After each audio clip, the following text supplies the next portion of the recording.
el Señor siempre ha estado interesado por nosotros, desde la fundación de la tierra hasta este tiempo. Entonces, la primera dispensación, la salvación representa la misión suprema del Creador, de Dios, es la misión suprema. Pensemos en esto. ¿Por qué tuvo Dios que hacerse pobre cuando en la gloria, cuando el Padre era rico y tenía millares de siervos, los ángeles? ¿Verdad? ¿Por qué? ¿Por qué se despojó de la gloriosa vestidura para vestirse de ropaje de humanidad el Señor? ¿Tenía necesidad el Señor de hacer eso? Imagínense ustedes, hermanos, si ustedes están ganando $1,000,000 a la semana y viven en una mansión, ¿ustedes dejarían todo eso para irse a vivir allá de donde yo soy?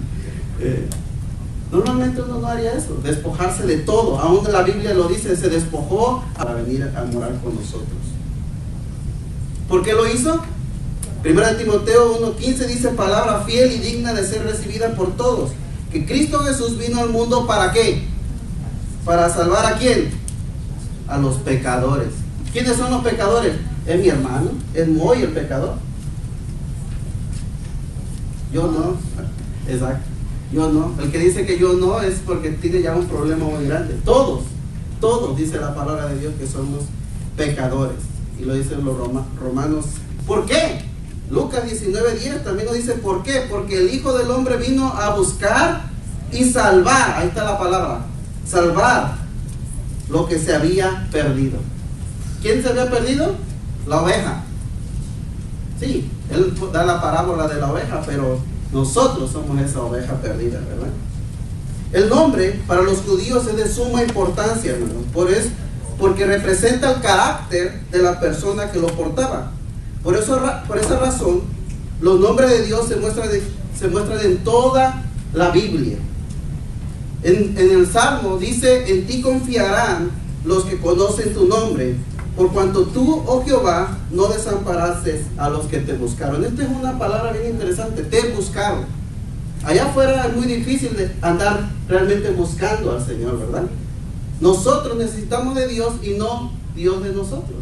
Por eso Él vino a ofrecer, Él es el pan, dice la palabra, Él es el pan de vida, Él es el agua viva, ¿verdad? Cuando Dios mandó a su Hijo al mundo, le dijo a José algo muy interesante. Miren aquí. Y pensando él en esto, he aquí el ángel del Señor le apareció en un sueño diciendo: José, hijo de David, no temas recibir a María tu esposa, porque lo que en ella es engendrado del Espíritu Santo es.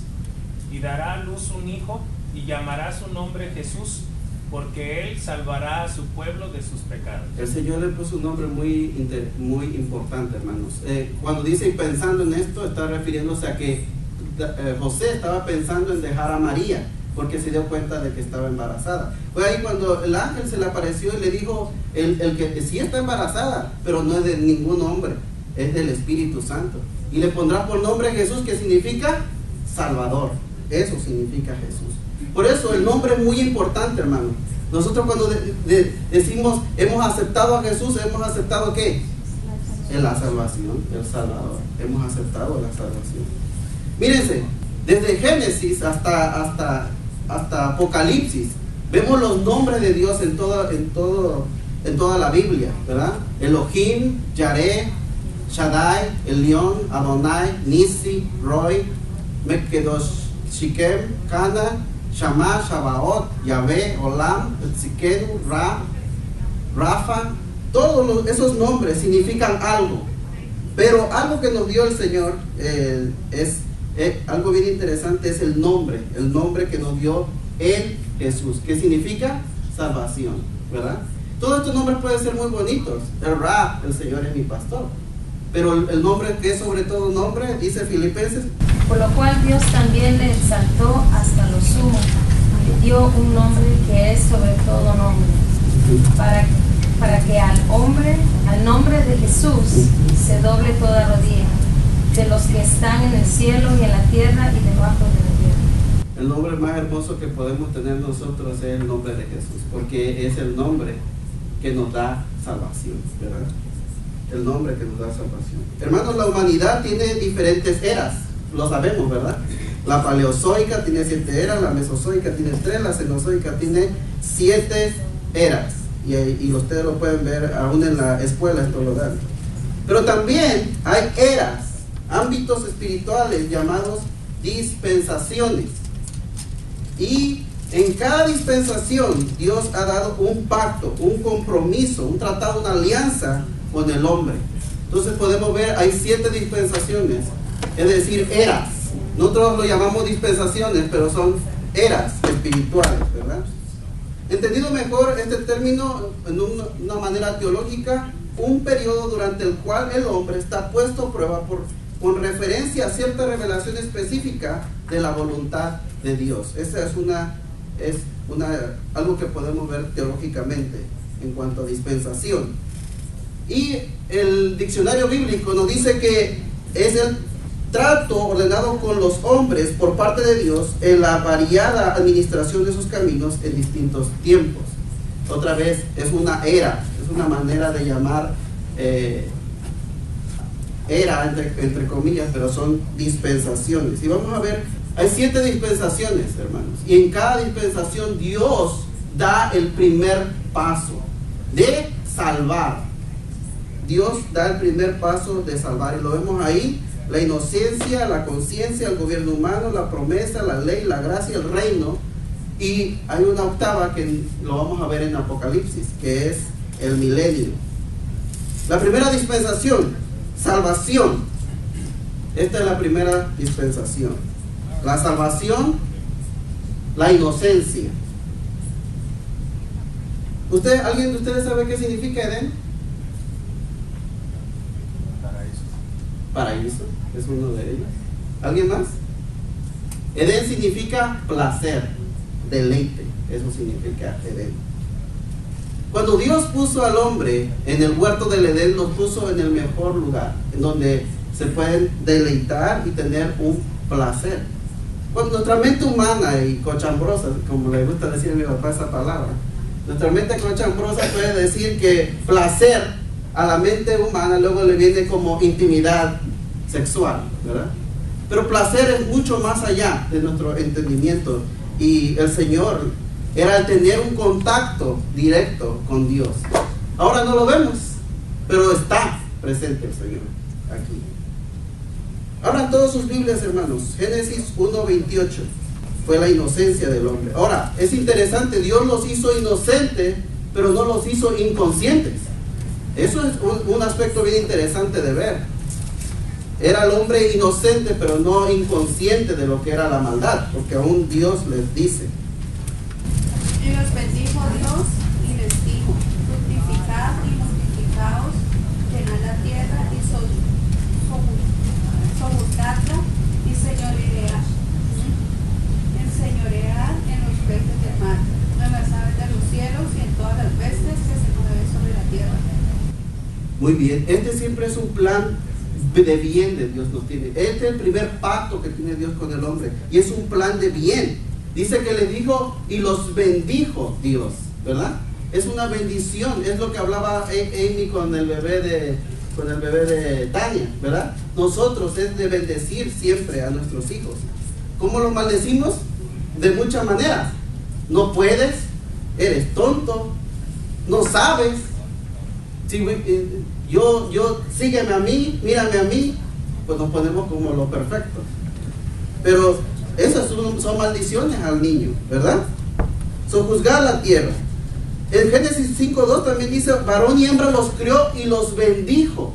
Es una palabra bien bonita del Señor. Dios siempre tiene el plan de ¿qué? De bendecir, no de maldecir. Y eso lo dice, Él vino para buscar y salvar lo que se había perdido, no para juzgar. Dios no mandó a su Hijo para juzgar al mundo, sino para que el mundo sea salvo por Él. Vio la mujer que el árbol era bueno para comer y que era agradable a los ojos, y árbol codiciable para alcanzar la sabiduría, y tomó de su fruto y comió, y dio también a su marido, el cual comió así como ella. El pecado estuvo en creerle más a Satanás que a Dios. Ese es el pecado principal, creerle más a Satanás que a Dios. Y muchas veces la palabra leemos la palabra y creemos más que a lo que nos puede decir el mundo que a lo que nos puede decir Dios. Dice, confiar, yo he vencido al mundo. Y muchas veces tenemos miedo de confiar, ¿verdad? Entonces hay muchos aspectos en nuestra vida, hermanos. Y bien interesante, en Juan 2:16, porque todo lo que hay en el mundo, la concupiscencia de la carne y la concupiscencia de los ojos y la soberbia de la vida, no es del Padre, sino del mundo. Este es el problema que tenemos nosotros, hermanos. Es el que tuvo Eva. Dice que vio que el árbol era ¿qué? Era bueno. Miró. Ahí entró el primer deseo de mirar y desear aquello que aparentemente era bueno. Génesis 3:7. Entonces fueron abiertos los ojos de ambos y conocieron que estaban desnudos. Entonces cosieron hojas de higuera y se hicieron delantares. Ahí viene la conciencia del hombre. Cuando uno es niño, empezamos que ese niño empieza a perder una inocencia cuando empieza a decir, no me mires, los empieza a esconder. Ese niño empieza a perder esa inocencia y empieza a entrar la conciencia de que, ¿qué? Estoy desnudo. Que dice, no mami, nuestro hijo, uno lo tiene desde bebé y lo viste todo el tiempo. Cierra la puerta. No entres, voy a hacer del baño. No me mires, estoy desnudo. Y la misma pregunta que Jesús le hace a Adán y Eva, ¿quién te dijo que estabas desnudo? Yo te conozco, desde chiquito te vestí y ahora te das cuenta que estás desnudo. Esa es la inocencia. Uno empieza a perder, por eso dice Jesucristo, dejad a los niños venid a mí, porque de los tales es el reino de los cielos. Una vez que tu niño empieza a verse desnudo y tener conciencia, entonces empieza a hablar más directamente de la salvación. Porque ese niño ya está consciente, ya no está inocente, ya no está en inocencia. Y fueron abiertos sus ojos. Ahora la pregunta aquí, ¿Adán fue engañado por la mujer? ¿Qué dicen? A ver, los que dicen que no, ya estamos en un concurso. Alza la mano, ¿quién dice que no? ¿Adán fue engañado por la mujer, sí o no? Los que dicen que sí. ¿Que sí fue engañado? ¿Fue engañado? No fue engañado entonces. No fue engañado. Muy bien. A ver quién gana. Muy contra todos. ¿Y Adán? ¿Qué dice? No fue engañado. ¿Por qué?